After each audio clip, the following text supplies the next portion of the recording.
Good morning, and welcome back again to Imagine Nairobi. This is the only place that you need to be every single morning. This is your essential show every morning from 7 a.m. to 9 a.m. Not p.m. I was about to say 9 p.m., but that could be quite a show, having 7 a.m. to 9 p.m. But yes, welcome back again. And as I told you before, this is a show where we give you the best and the best. We're going to unwrap the shows and whatever have been happening with this country. So, as I told you before, we give you the best people that comes, experts that come into this show. They try and unwrap whatever is going on to this great nation of ours, the great independent Republic of Kenya of ours. But today on the show, we have one expert from Kisii, a constituency called Nyaribari Masaba. When I posted the poster last week of how we're going to have this show, I went to a page called Kisii Yetu. And I posted a question there, and the admin took some time adding me to the group, but all the same, yesterday he came through and added me to the group, and I did ask a question and ask you, what would you think of this gentleman that I posted on that poster? And questions and answers that came to my posts was quite intriguing. Now we are going to get back to that, and we are going to get much deeper into that conversation as I introduce you the best and the next member of parliament of Nyaribari Masaba, Honorable Hubert Manduku. How are you doing, sir? Thank you so much. Uko salama? Asante sana. How was your weekend? My weekend was super. And I'm happy to be here this morning. Okay. In your show. Thank you. And thank you for inviting me as well. Thank you very much. Yeah. This is Imagine Nairobi. This is the place where people come and give their views in the most expert way. Okay. As I told you earlier, we normally follow a guideline of research-based. We are very scientific on how we cluster our questions. And when we had the conversation with you last week, off studio, off camera, I came to understand the real engineer, Hubert Manduku. And it was in the best interest of the people of Kisii, and most especially the people of Nyaribari Masaba, to get to know you better. And thank you very much for agreeing to come to our show. Okay. We do appreciate you taking the time this morning. I know tulikuchanga kidogo with time, but all the same, we are here. It's okay. And Mr. Manduku. Yes. People of Nyaribari Masaba would want to know, who is Mr. Hubert? Most especially, how did you come up to be the gentleman where you are? Where were you born? Okay. First and foremost, let me introduce myself. I'm Engineer Hubert Manduku. Okay. Basically, I'll start current, then I move back. Yeah. Okay. Currently, I'm a technology leader in ICT. Okay. I've done a couple of. I've worked across Kenya, Africa, Middle East, doing major projects in IT, in various sectors, energy, utilities,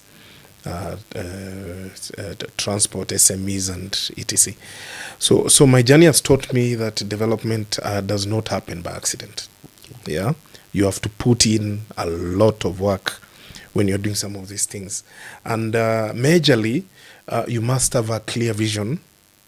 A clear plan. You must be accountable, and in you must have the leadership.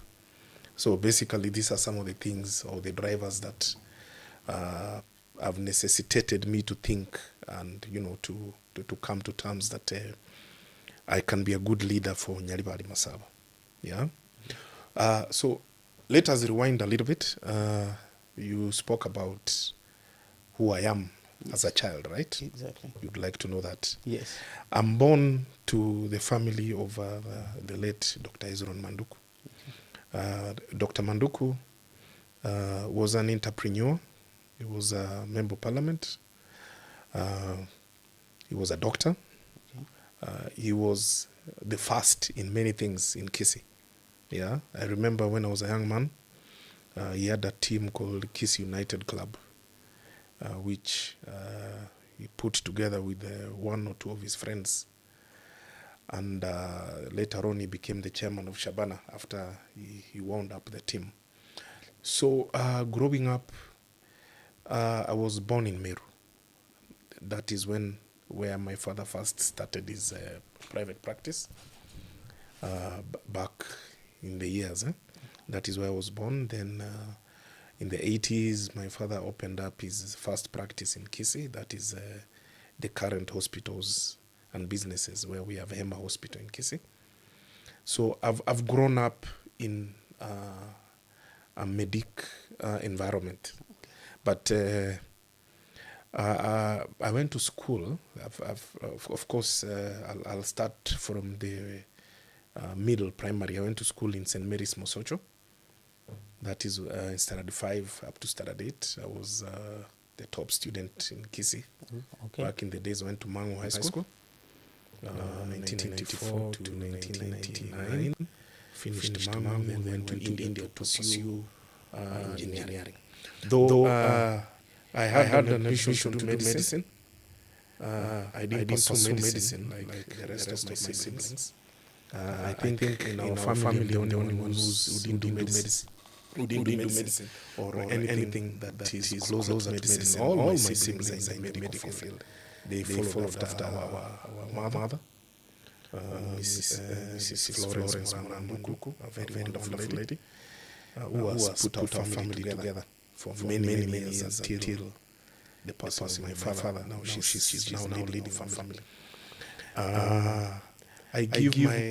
I give my thanks to my father and my mother as well for bringing me up to make me the person I am today. Give me the opportunity in terms of education. They gave me the best education. Though even if you're given the best education, I've seen children who are given the best education, but they don't follow through. I also did my part, by ensuring that my education or their effort made sense to me. And I returned back to them by excelling in everything that I used to do. Yeah. Okay. So that is, in a snapshot, I think that is Hubert Manduku. Okay. Mr. Manduku, yes. You said something very interesting and caught my attention before we move on with our interview. Okay. You said you led in Kisii. Yes. You're the first student. You're a very brilliant student. Yes, I and did. Subsequent to that, I also heard you say that parents can give you the best education, but the rest lies with you. Absolutely. As an individual. Yes. Because I'm very sure within the school that you were in, where you got the best education, you're not the only students. There were other pupils in that school. Yes, there were. But you managed to be the best student in that school. Yeah. So I think that is very important going to the young men of this nation today. Because we've seen a nation where students do not reciprocate whatever that their parents give to them. They do not really appreciate what they get from their parents. And it is very important that you'd say that besides you getting the best from your parents, you also had to inject your best into what they gave you to get the best results. Absolutely. So is that something you're looking to do probably in the future before we get to the political sense? I know I'm jumping the gun, but let me hit where I come from. We say you hit where the snakes come out. Okay. So is this a vision you're looking to impact to generations to come, probably whether in the political field or outside politics? Is it something you drive into your children, you yourself? Yes, definitely. I live by that rule. Okay. Number one, most of the time, anything I do, I give in my best. Okay. Yeah. Of course, you've spoken about politics. Currently, of course, I've put together a very solid team that is assisting me in this politics. Okay. And we have a couple of teams. We have a team in Nairobi and another one. I'm currently sieving the people that I can work with in Kisii as well. Okay. Yeah. Okay. That is driven by my background, how I was brought up. Okay. Yeah. And what are some of the key things you need to look at when you're putting a team together? Okay. Because when you're putting a team together, I believe the projects I've run, you look for the best team players so that you have the best result. Okay. Yeah, so those are some of the things I'm looking at. So in terms of impacting the youth, Okay. and impacting my children as well, I'm a family man, I didn't mention that. Okay. Yeah. Okay. I'm a father of many children. Could you go to that before we get to the team part? Yeah. How many children do you have? How large, how big is your family? The family is large. Okay. I have many children. You have many children. I have many children. Okay. I love all my children. Okay.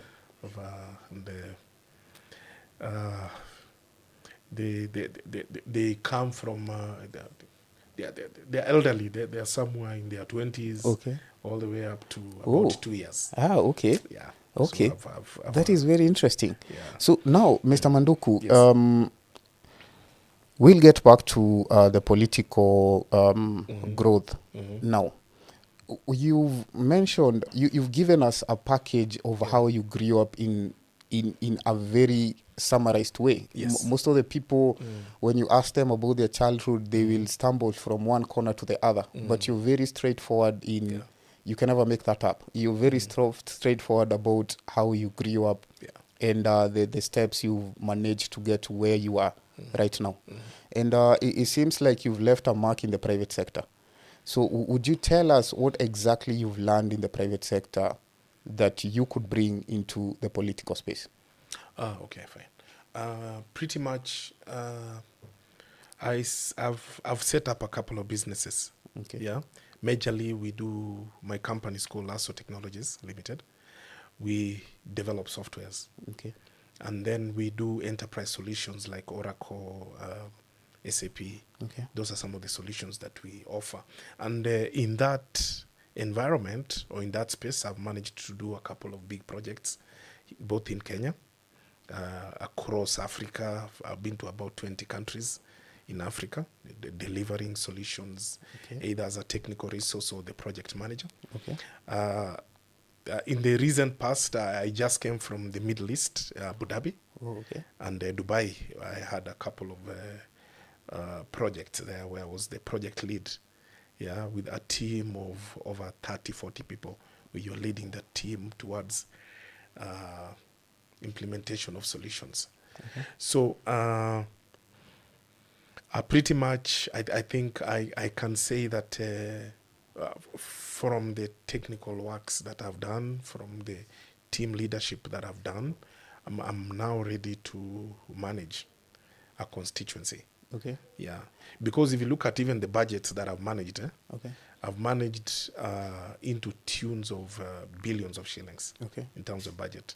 Okay. So managing a budget for a constituency and aligning the projects within the constituency will not be a tall order. Okay. To be a quick fix, and then we make the constituency working the way it's supposed to work actually. Okay. Yeah. So I have a lot of private sector knowledge, which can be translated into public sector. Yeah. Though of course I know in terms of public sector there are lead times for procurement and all that, which is not there in the private sector. But we will see how to bridge that gap when that time comes. Oh, okay. Yeah. Mr. Manduku, Yeah. it seems you have a quite extensive resume, listening to some of the accomplishments that you made in life. Yeah. Why the legislative part? Why not any other elective position? Why go the member of parliament way? That's a very good question. Okay. Growing up, I saw my father in that seat. Okay. And that attracted me a lot. And most of the time, which in 1997, 2002, and 2007, I was in his team. And I think in 2007, I was his chief campaigner. Okay. Yeah, so during that time, I think I got a lot of interest in politics. I talked to many people. Okay. I realized that I can also talk to people. I can get people, a line beyond, behind a certain idea. Okay. Then, majorly, when you go through the political line, you have the advantage of interacting with people. For example, if I became a PS today or a CS, I may not impact people as much as a member of parliament. Member of parliament, you're making the law, you're talking to the people, you're bringing mijadala about your constituency, and you can never know where that goes. It could go to bigger heights. Okay. Yeah, you can never know where it goes. You know, the more I listen to you, the more I fail to understand why you still not the member of parliament when Nyaribari Masaba. And I'm very sorry to ask you this, Bwana Manduku. Yeah. But listening to your journey and both in the private sector and in the political space, because you said you're the PA to Daktari, your late father, and may his soul rest in peace. Okay. When and I'm very sorry to ask you this, when it came for his time to leave, why didn't you take up the mantle? Because I feel it was only right for you to take up that space after Daktari. Yes, you're right. Time and space has its his moment. Okay. My father just died in 2018. Okay. Yeah, and then I think the following year is when we were having elections. Okay. So I couldn't bring myself to a point where I could take over the mantle, though of course many people had approached me at that time. Okay. But I was not ready at that time. I was still mourning my father. Okay. It actually took me 5 years to finish mourning that great man. Okay. Yeah. So I've finished mourning my father. Now I feel I'm ready to step into his shoes. Okay. Yeah. Okay. Other than stepping into his shoes, I also have my shoes that I'll place at the fore and move with it, because he was a great leader. That the son of Kisi was a great leader. You can liken him to the likes of the late Onyonka. You can liken him to the late Nyachae. Okay. Yeah, he was such a leader that everybody in Kisi knew who Manduku was. Okay. Yeah. And it's very interesting you'd say that.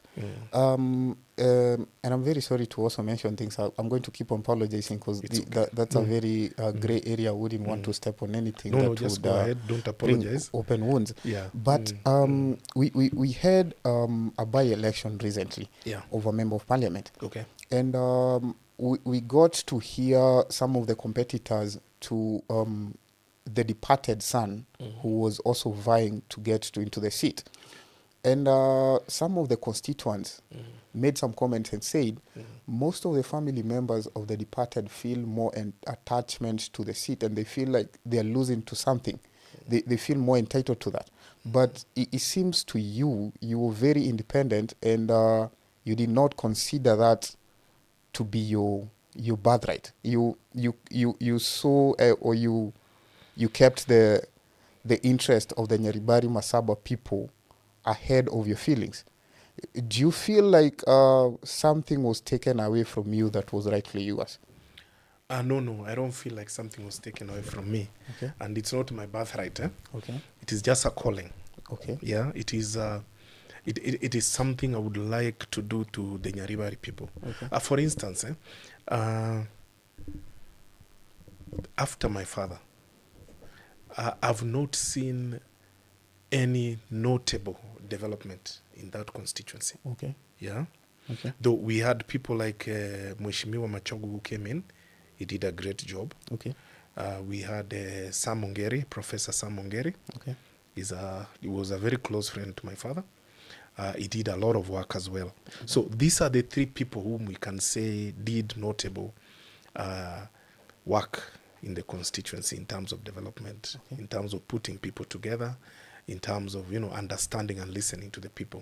We've had a gap. This is the gap that I think, given the opportunity, I'd want to come and fill. Yeah. Okay.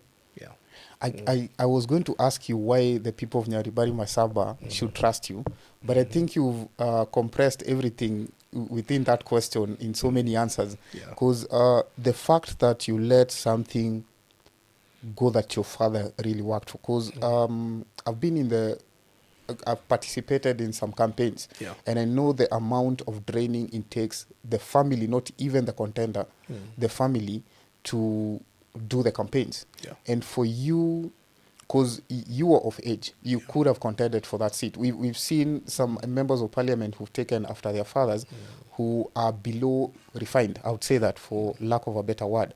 They've not really gone through the channels of experience that you have. Yeah. And you were fully capable of taking that mantle and moving on with your father's right. And people would have appreciated you for that.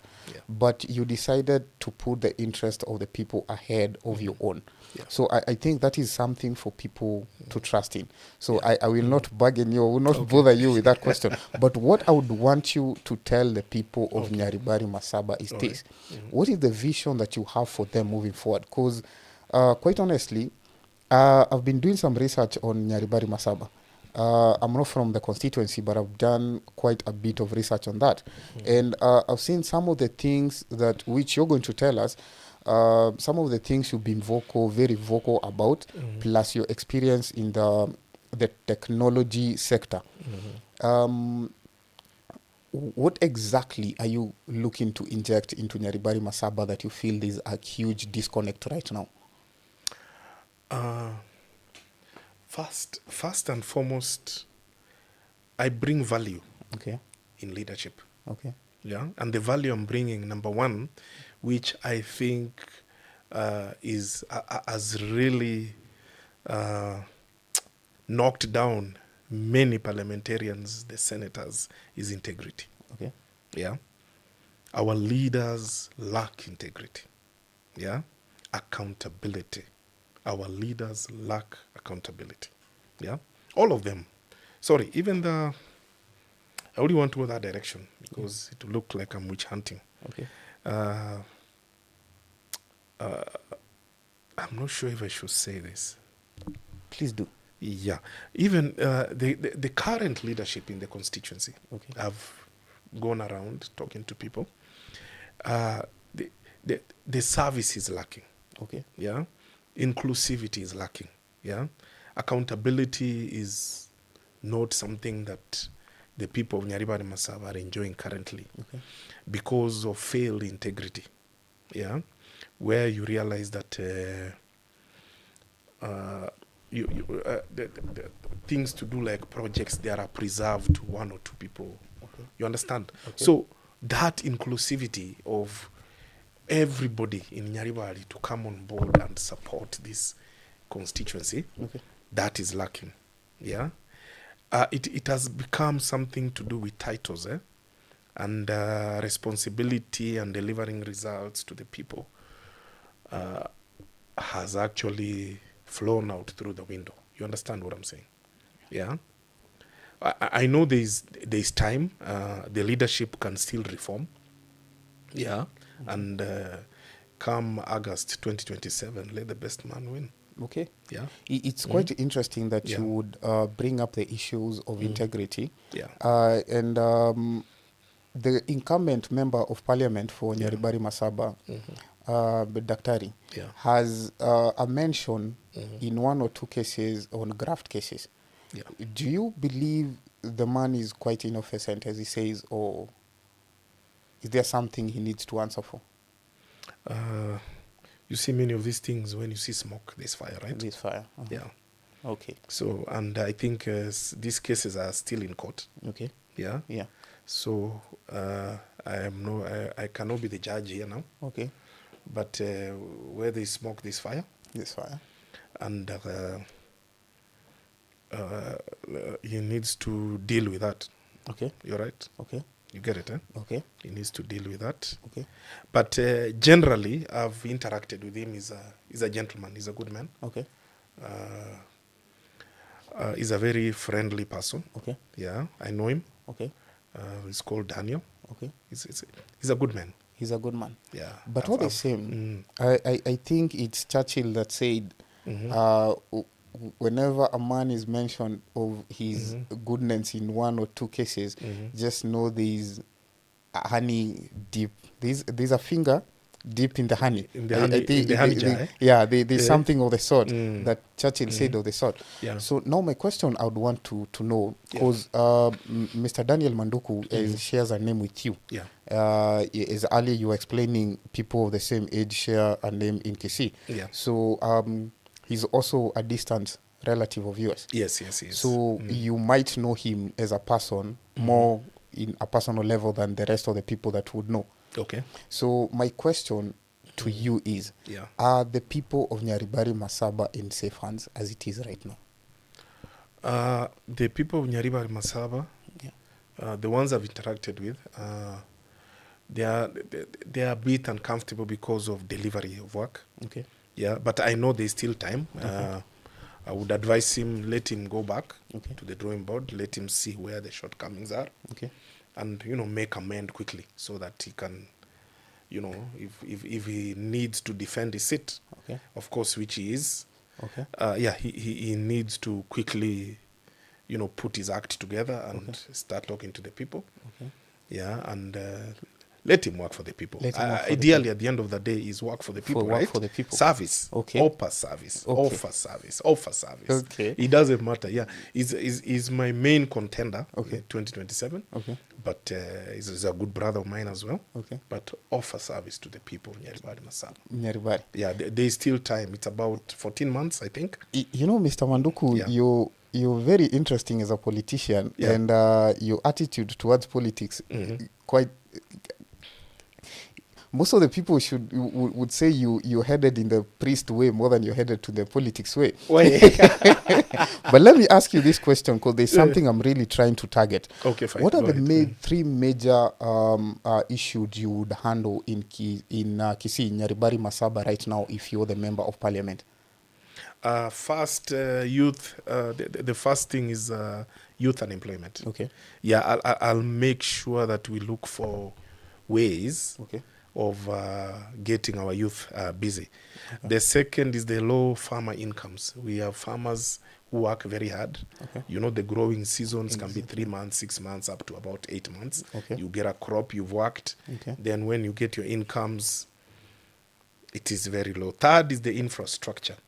We have a lot of gaps in roads, water, and digital connectivity. Digital connectivity, that is my main focus. Yeah, I'll be looking at how do we digitize Nyaribari Masaba and bring on board the youth. Because there's something I have for the youth in terms of technology.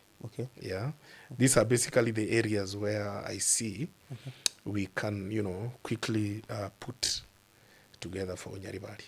Then, of course, there is healthcare. There are many other things, of course. Yeah.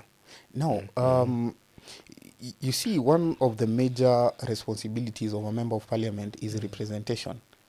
And it recently hit me when I was preparing for this interview, and I went back to the member of constituency, that is the incumbent MP right now in Nyaribari Masaba.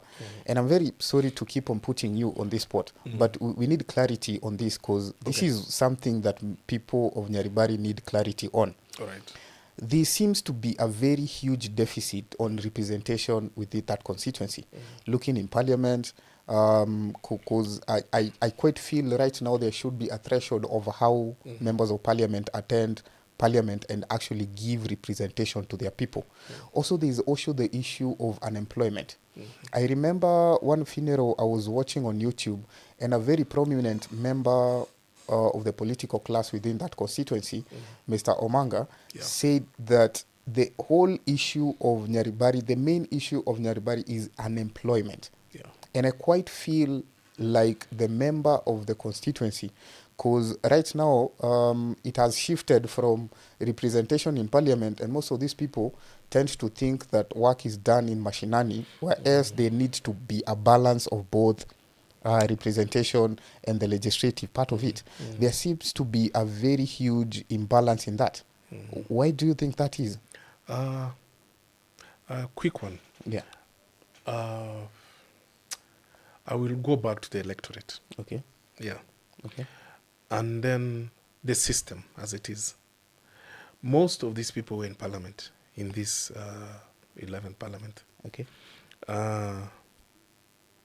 They bought their vote. Okay. Okay.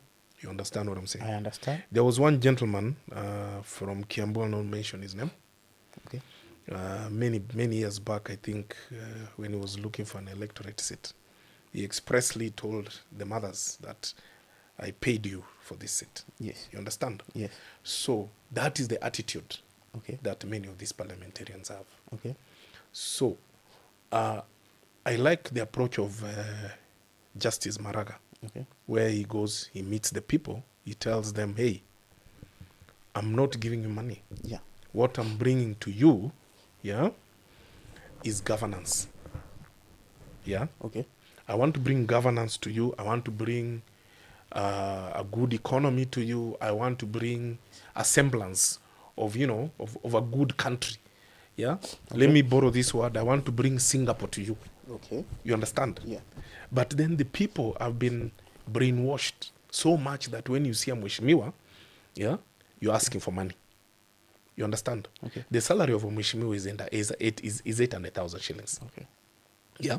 Okay. Mheshimiwa as a family, for example, if minimum they will have 3 children, they'd want to take them to medium level schools. Okay. Where maybe the fees will be about 150,000. Okay. Into 3, that is almost 600,000. Okay. Assuming he's paying rent, he'll pay rent minimum 80,000. Okay. He has a car. He needs to fuel and etc. 800,000 is not enough. Okay. Then this 800,000, you're still taking it to give to your people as well. Okay. You understand? Yeah. So he will be forced, so that he does not disappoint you. He'll be forced to go to your CDF, take some money and give you. He'll be forced to go and do all these other scrupulous things, so to satisfy you as an electorate. Okay. You understand? Yeah. So it is basically the cat and the ox. Okay. Yeah. We have to change our mentality as the electorate. Yeah. Imagine a place like America. Yeah. America or other countries where you support your member. You go to go and represent you. It's like what they are trying to do at what is the name of that constituency? They're having a by-election. Olkalau. Yeah. Si wanamchangia? Yes. Yeah. Okay. Si yeye ametafuta pesa. Yes. Imagine if we changed things, and then you are accountable directly as a member of parliament. Yeah. Yeah. Okay. So our system actually has imeharibika. So we need to change that perspective first. Okay. Yeah. Because a member of parliament budget ya kuingia bunge, it's about 50 million on the lower side. Okay. Hiyo ndio budget ya kuingia bunge. Okay. Sasa wabunge wengi wanasema mimi kwanza si mumekula pesa yangu. Yes. Wacha nitafute pesa yangu kwanza 50 million irudi, Okay. then I can work for you. Okay. Imagine if things turned around. Many of these people will work. I don't know how Ndindi Nyoro is doing it. How he's working. Maybe one day I'll look for him and have a conversation. Okay. And see how he has done Kiharu. But he has done a tremendous job in Kiharu. Though, of course, right now he's having some small challenges. I'm sure he's a smart man. He'll get out of that. They're calling him Judasi. Yeah, whatever they're calling him. But I don't know why he got into that mess. Okay. Yeah, but I know he'll get out of it. Okay. Yeah, he's a smart man. We will come back to Ndindi Nyoro. I'll also have some questions there. Yeah. But the reason why I keep on insisting for you to explain us about the incumbency of Nyaribari Masaba right now, is because you are a very strong candidate against the incumbent member of parliament right now. And accountability is one of the places that people do not know who's really to put a member of parliament to account. Because you have the governors are put to account by the senators and subsequent the member of a county assembly. But nobody seems to be on oversight over the members of parliament. Because you'll have E.g. the member of parliament for Nyaribari Masaba dishing out money every other weekend in rallies. A lot of and money. a lot of money for that A fact. lot of money. A lot of money. So you'd wonder why such a member of parliament, or where such a member of parliament is getting all these monies from. So I think it is only right for you as a contender of that constituency, you lie within, let me tell you, the committee of oversight for the people of Nyaribari Masaba. So how exactly would you explain this man or this daktari? Let me just use the terminology. I know daktaris and engineers and lawyers like that prefix. So where would you explain this money coming from? Where do you think all this money comes from? Because as you explained, 800,000 Kenya shillings. So if you were to spread 1 million bob every other weekend, that is 4 million shillings. Where would you say that money comes from? No, to be honest, I wouldn't know where it's coming from. But I don't know if this is hearsay. Well, there hasn't been a lot of development in the constituency. Okay. Maybe some money could be coming from the CDF. Okay. Yeah. Okay. There are chances. Okay. I know he's an engineer, he's an architect. Okay. So he must be having his private businesses where he's getting his money from. Okay. I wouldn't exactly know, but looking at the trend of the level of development in the constituency, there's a gap. So I'm not sure whether anything is happening there. Okay. Yeah. Oh, okay. So I wouldn't really put a finger. Oh, okay. But then if we looked into the audit reports from the Auditor General, we went to the CDF websites and etc., got into the proper records and checked and did a bit of research like Morara does. Okay. I think I'll be able to do that in the next interview. Okay. And then I'll give you a proper answer. But for now, that is what I can see. We'll put it to rest. Yeah. So now, Mheshimiwa, how do you see your first-term success? What's the picture you would paint for us of Nyaribari Masaba's first term, of Hubert Manduku's first term? What are some of the successes we should be looking at? I'll cluster it into 4 areas. Okay. First is youth employment. Okay. I will champion digital skill centers development. I'll come up with the innovation hub, then startup financing. Just that is for the youth. Okay. That is the ballpark I would talk about. Then I'll look at improving agriculture. Yeah. Currently, we are having a plan for coffee. Yeah. I'm not in the office yet, but we are already sensitizing people to grow coffee as a member or as a constituent of Nyaribari Masaba. We have seedling programs where we've planted very many seedlings. We give farmers who are interested in growing coffee free seedlings, and then we take them through the entire program of fertilizer, the crop management, and harvesting and all that. Eventually, we take their coffee, we process for them, and sell on their behalf. That is as a business in the family. Yeah. So we are already doing something with them, you understand, in terms of agriculture. So on the onset, then for coffee, that will give them market access. Okay. Yeah, because we are already in that space. Then there's value addition for their coffee as well. Okay. Yeah, other than other crops, which like bananas, avocados, we could bring in things to do like mushrooms and the rest. Yeah, these are good projects which I would look at in terms of that. So if we go to healthcare, that is another pillar. Okay. Most of the time you realize that most of these families currently, they have been impoverished over time. Yeah. Since my father left and Kina Machogu, the poverty levels of Nyaribari Masaba has just increased. So you find that even accessing the basic primary healthcare is a tall order. There are a lot of muchangos and etc. Yeah, we shouldn't be having muchangos when we have SHA. Okay. That is working. Okay. Yeah. Okay. So SHA working. That is policy level. Okay. At the government, at national level. I don't want to touch that right now. Let's go down to the constituency. So basically, you'll be looking at, of course, in collaboration with the county government. Yeah, because medical health is devolved. Yeah. So we'll be talking about better health facility, better equipment in those facilities, medical staffing. Those are some of the challenges that healthcare has universally in Kenya. Yeah. There is no single, probably there is this county. What is the name of that county? Kirinyaga, I think.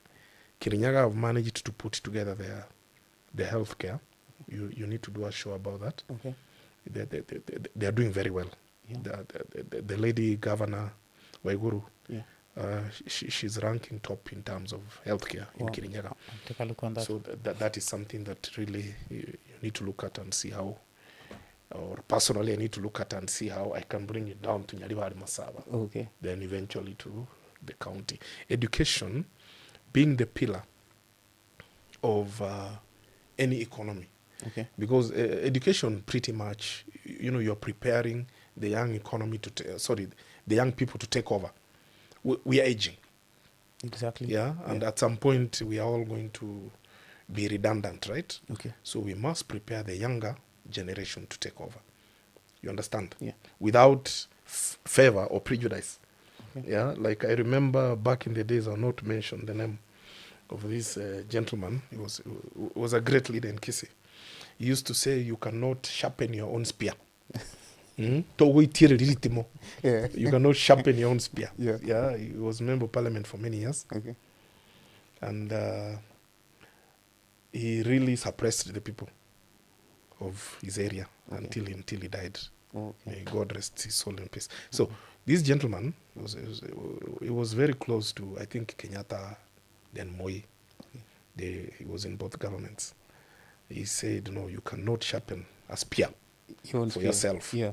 But then sharpening spear, not sharpening spear, we are all on that path, right? On that path, yeah. Yes, so you must bring the young people to take over from you. Exactly, yeah. Yeah, so you must do that. So education is very, very important. So in terms of education, we look at the school, improve the schools, their infrastructure, have mentorship programs.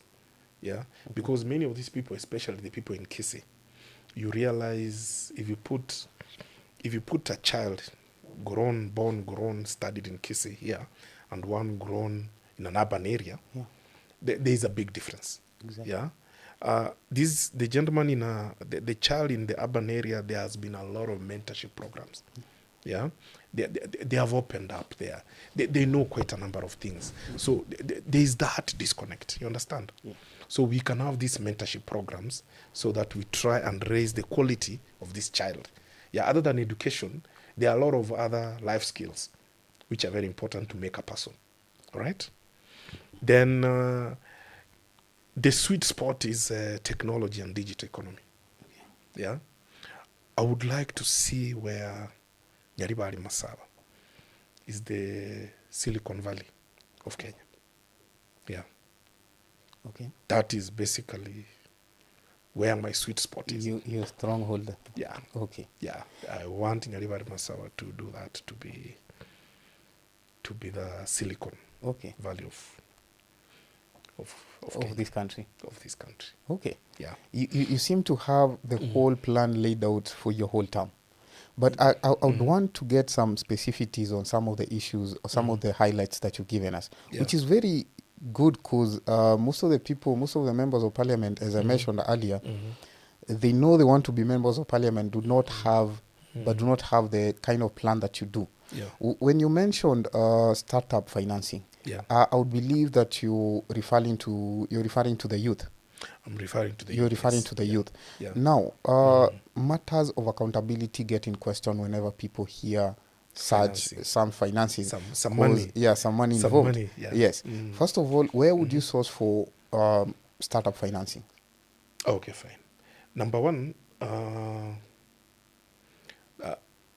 hiyo ni kazi ya CDF. Okay. Startup financing, number one. Okay. Uta apportion some money from CDF, make sure it's part of your budget. So that is already money that is available. 200 million shillings per year is little money, but well organized. You can have Kiharu in Nyaribari Masaba. Okay. You understand? Okay. Number two, have very good well-wishers friends in the US, in Europe, who would want to come and invest in Korea, who would want to come and invest in Nyaribari Masaba. I'm already talking to people. Okay. Very wealthy companies like Samsung, they are ready to come and partner with me and bring this kind of development into Nyaribari Masaba. Okay. Yeah. So this is something that is I'm very clear with. Yeah. Okay. I know where to tap funds from. Yeah. I know where partnerships are. Yeah. Okay. And government, I know if today if you approached government, central government, or even the county government, gave them your plan and you followed through. Okay. Yeah. These are institutions that can give you money to run your programs. In any case, the money, national government, county government, is our money. The only thing we do not understand is how to use that money properly to benefit the people. That is where the gap is. Okay. Yeah. Most of the time, I'll go and use that money to benefit me. That has been the trend. So we need to break away from that trend. Okay. Yeah. What kind of criteria would you have to channel these monies into the community? Because I'll give you examples that have been very challenging. Actually, I would say traumatizing. Because some of the monies that we saw being dished out on Nyota Fund was not little money. That was quite huge money. We saw one event at Kasarani where about 3,000 youth were given to 20,000 Kenya shillings each. And later, some of these youths said that there was some reductions from the monies they were getting. So it gives you the question of if the monies that was being given out in Kasarani was meant for that is Kasarani and Roysambu constituencies. And some of this money was given to people as far as the central region, that is in Nyeri. People, we had some stories later on in Facebook that people were being driven to Nairobi to come and collect these monies. So how would you make sure that the monies that you're channeling to your constituency is actually going to the members of the constituency? No, this is very simple. This is very simple. This constituency has 5 wards. Okay. Yeah. And within those 5 wards, there are champions. Okay. You get those champions, local champions, who understand the terrain properly, who know the people. I may not be able to know everybody, but then you can strategically position yourself to use people who know people. Okay. You understand? Okay. So, these 5 counties have their unique challenges. Okay. You cannot say that one problem is, represents all. One cut represents all. You understand? Okay. So these are the champions you're going to use to understand the people and the people's needs. Okay. Yeah. Now, especially the youths. Yeah. You're going to have those youth cells. Yeah. That are championed by their own people. Yeah. And then you have to be part of those programs so that you avoid wastage. You understand? Have proper plans, you have proper charters for those projects, whatever they're doing. And you're not giving an individual money. You're giving a group of people who have a program, funding. Yeah. And this funding, you're not doing the Nyota way. Okay. Nyota, I think it failed in terms, Nyota is not different from the other one. What was it called? Wezo Fund. Not Wezo Fund. Which one? It was called Hustler Fund. Hustler Fund. Remember Hustler Fund? Yes. Yeah. In fact, Hustler Fund was even better because it was on an app. Yes. This one doesn't have an app. Okay. I don't know if it does. This is, you get your cash, unakimbia unaenda kununua iPhone. Okay. Okay. So they didn't have a structure. Yeah, I saw the PS, the PS, that a nice lady talking about Nyota Fund the other day. Yeah. These ideas are good. Kenyans, we have grand ideas. Okay. Implementation is where the problem is. Okay. Yeah. Okay. Implementation now, somebody has to dip also in and get something for himself. You understand? Yeah. Like me, for example, I'm earning, when I become member of parliament, my salary will be 800,000, isn't it? Okay. Then I have a kitty of 200 million to manage for the people. Yeah. I mean, I don't need to dip into 200 million. Okay. Yeah. Okay. I really don't have to. Okay. Because this money is just enough for me and my family. Mm? You understand? Yes. Just empower the people, yeah, using this money, Yeah. yeah, and get some things done like the roads and etc. This money might not be enough for the roads. Okay. You have to talk to government to come and lobby to get roads done and etc. Yeah. Then zero in this money for education and small projects where you are actually, if you want, you can also micromanage them. Okay. Yeah. When you're giving out these monies, Yeah. would you be channeling it as grants of or refundable loans? Refundable loans will work Refundable loans will work. because it gives accountability. Okay. Yeah. Would that be a one-off thing or No, a no, no. recurrent That thing would be every year? that would be a circulating fund. Okay. Yeah. If It looking has at to be a circulating fund. Nyaribari Masaba, statistics show that 70% Yeah. are youth Yeah. in Nyaribari Masaba. Okay. A constituency of 5 wards. Yeah. So if you're looking at a population of, and I'm not sure on these figures, if you're looking at a population of 60,000 people, Yeah. you're looking to finance around probably 45,000 people. That is 45,000 youths. Okay. Do you think it's a realistic measure? If you do it in groups, yes. Yeah. If you do it in projects, Okay. yeah. For example, I can give you a good example of a project which I'm thinking. Okay, other than the digital things, Yeah. yeah, those are also projects actually. Yeah, you can set up digital centers.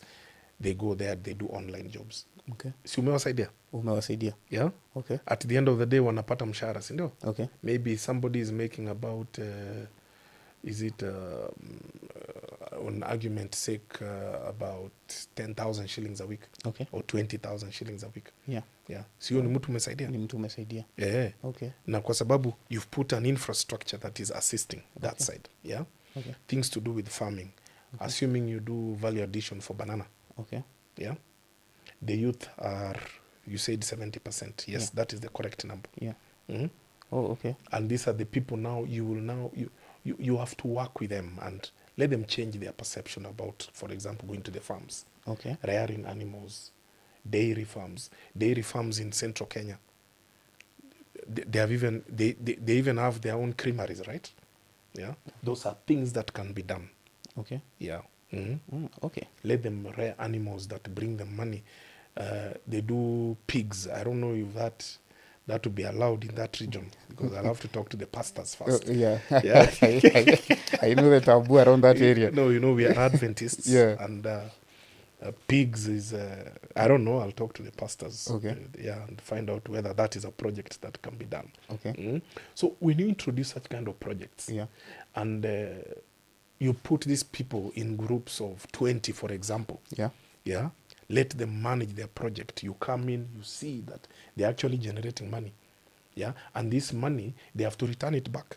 You put a revolving fund that is going to help another project. You understand? Yes, I understand. Yeah? So that seed money, for example, 50 million, which I took, yeah, from the CDF kitty, Keeps on recycling. keeps on recycling and growing this kitty. That is how we will make our money. You understand? Okay. We do not collect cess, for example, or taxes or anything on the roads and etc. That is done by the county government. Yeah. Yeah. Then how does a constituency make its own money Okay. to sustain its projects? Okay. You have to think out of the box, isn't it? You don't have to wait for CDF all the time. Okay. Assuming today CDF, we get another bad leader like the one we have now, Yeah. and CDF does not come. Yeah. Yeah, because somebody has eaten it. Yeah. How are you going to sustain your constituency? You cannot. Let's have a revolving fund. Okay. Yeah. Is there similar activities going on, even slightly, remotely similar to what you've given us a picture of currently in the constituency right now? In the constituency, Yeah. Nyaribari Masaba? Yeah. No, there isn't. There isn't. There is nothing. There's no single No. project of the sort going on. Such kind like this one I'm talking about? Yes. No. We are just building schools in a rush to tell people that I'm working. Oh, okay. Yes. Ah. Yeah. Interesting. Now, you seem to have a whole plan laid out, and I do not understand why. You're going to tell us before the end of this interview why you've let the people of Nyaribari Masaba go through such trauma when you had solutions this much with yourself. No. My father had just died. I know. I My was apologies. mourning. Yeah. I was devastated. Okay. I didn't even know my name. Oh, okay. Yeah, it was that bad Oh, my until apology. recently. Okay. Yeah, Okay. when I think I called myself into a meeting. Yeah. I said, "Hey, Hubert, it is your time now." Yeah. But there's time. God puts there's always time it's God's time now. Okay. Yeah, Okay. it's God's time. They normally say, I do not know if this is a saying across the country, but they say the curse of a father is pushed onto the son. So if your father's intentions were to take this constituency forward, probably even country, you never know. So now we move on to education. Okay. You mentioned one of your deliveries within variables within the constituency is education. Yeah. And there's been one issue, and you've mentioned, earlier you mentioned about Kiharu. Yeah. There's been this rumor and crashing heads. There's been a fireball from the marginalized communities all the way to central Kenya about the bursaries. What's your take on bursaries? Number one, bursaries. Yeah.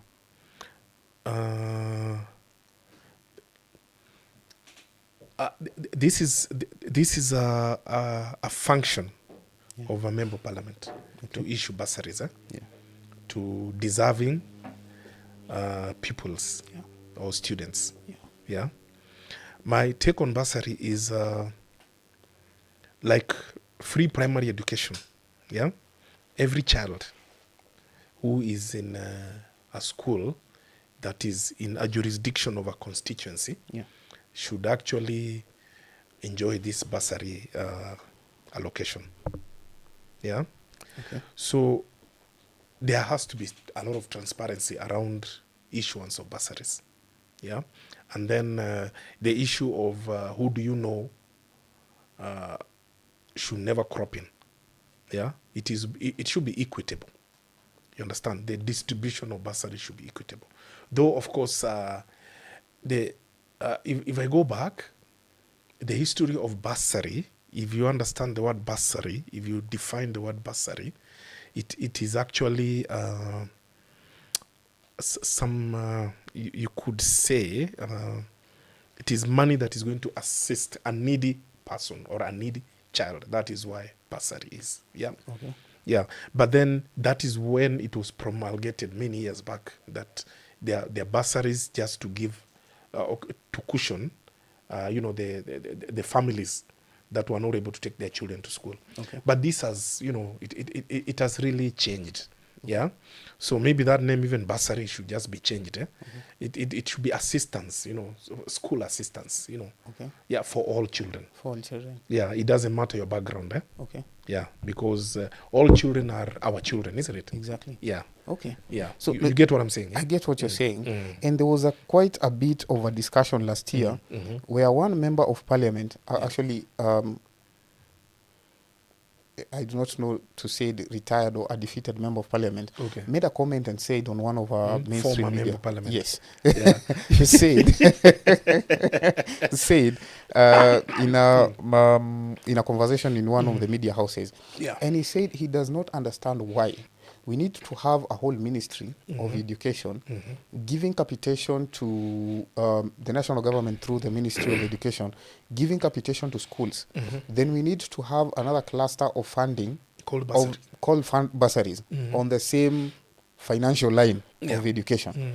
Do you think we need to have these two monies being channeled to the same purpose, or can we just take the bursaries, take them back to the national government and let the national government finance the whole education process? National government. Yes. Sure. To that again. Yeah. There's a big problem in the national government in the education sector. Yes. I know my brother minister is there. Yeah. He comes from our home area, Kisi, Yamira. Yeah. He's trying. He's trying. Yeah. He's trying. But the history of bursary, When it came into being, I think, which year was that? 1992, I think. It was meant to cushion the MPs, from michango ya shule, michango ya this. Yeah? We had a lot of michangos at that time. Yeah, it was a good idea, but it was it was an idea that basically was cushioning those people in that house, in the August house at that time. Yeah, but it has come out. Those people who have used this bursary fund, who have used it and they have used it well, then they have done a great job. But those who have not used it, then they need to be looked for and asked, kwa nini hujafanya kazi? So getting the bursary back to the ministry, I think people have to be clear on how they are going to use this money. Thank you.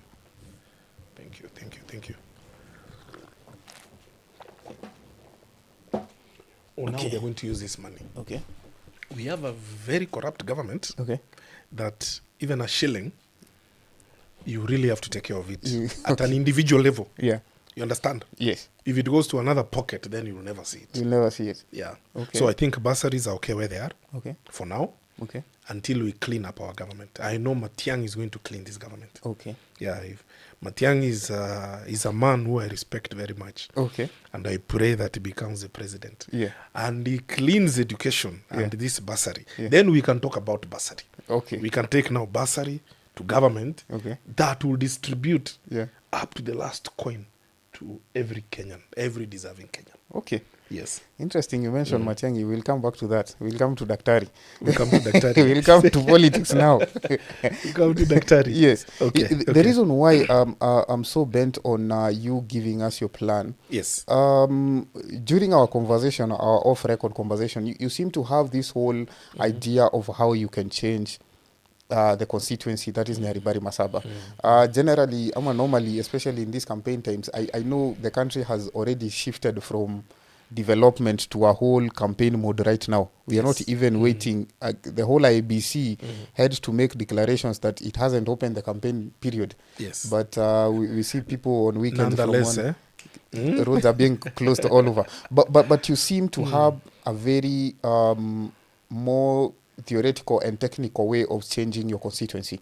And that is why I'm getting into detail, just to get your brain. If probably the incumbent member of parliament can pick a trick from one or two. No, let him pick. And, he has 14 months. Let him change the game, man.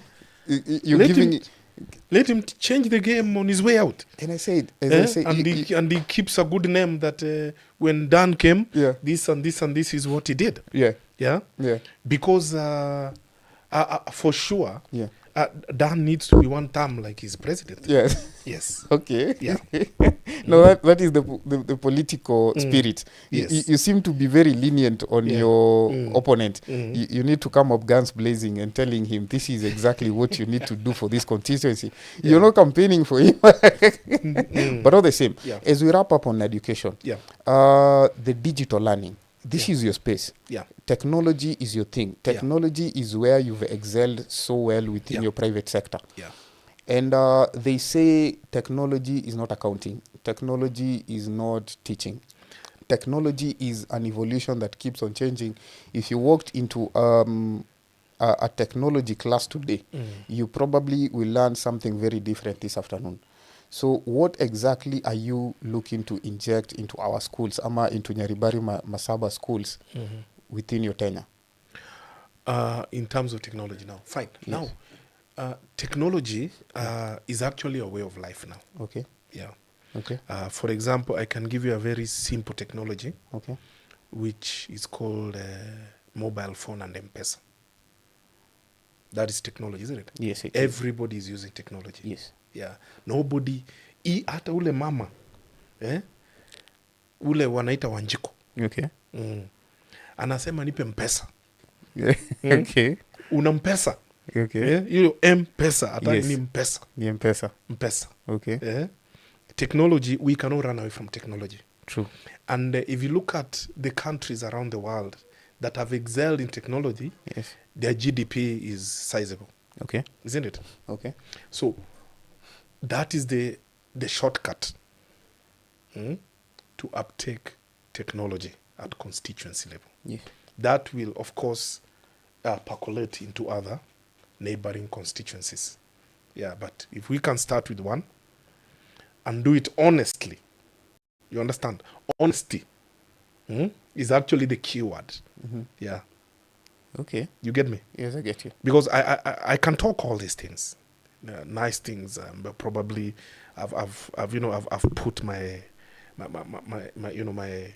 my stuff together and I look like I can do this thing, but when I get there I don't do it. Okay. That's what I'm talking about, honesty. Yes. Yes. Ah, okay. So you must honestly do these things. Do these things. Yeah, if you want to improve your people. Okay. Yeah. When my father died, Yeah. there's a gentleman who came to me. There's a receipt which he had written for him when he was working in Meru in 1973. Okay.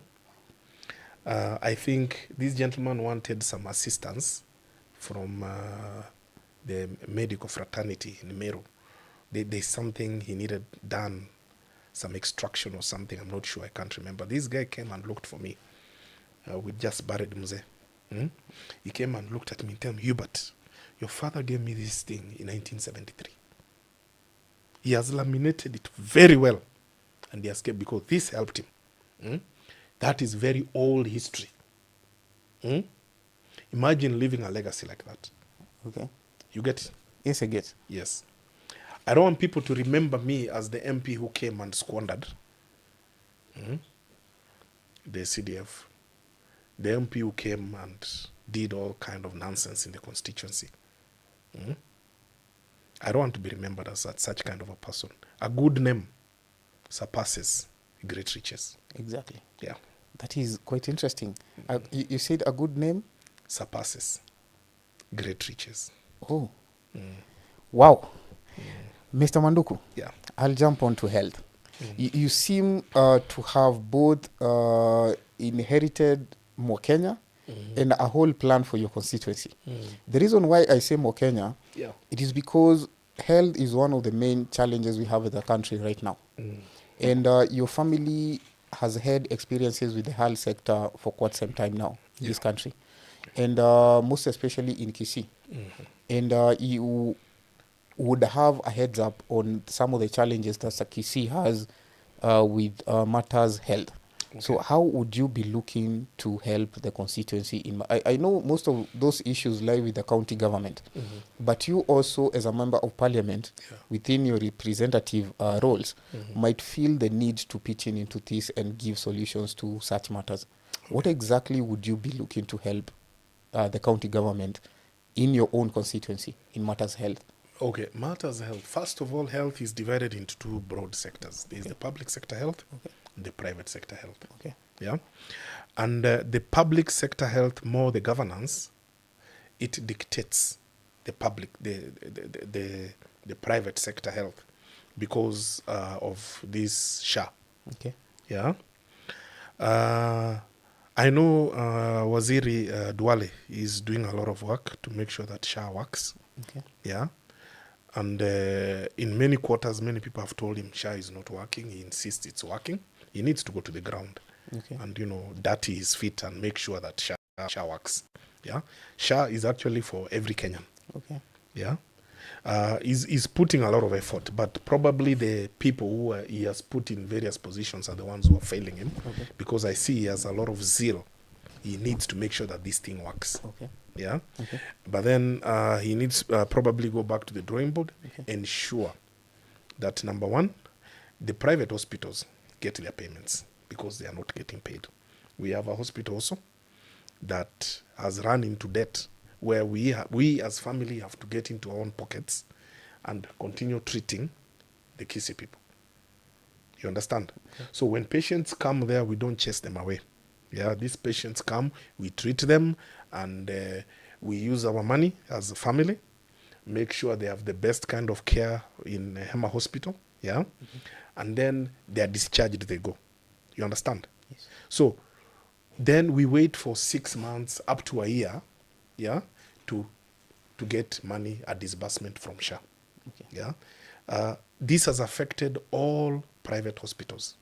Yeah, and private hospitals, I'm also talking, I don't know why faith-based hospitals, they moved away from private hospitals, but they are private hospitals. Okay. Yeah, today we could change the name of Hema Hospital to St. Hema Hospital.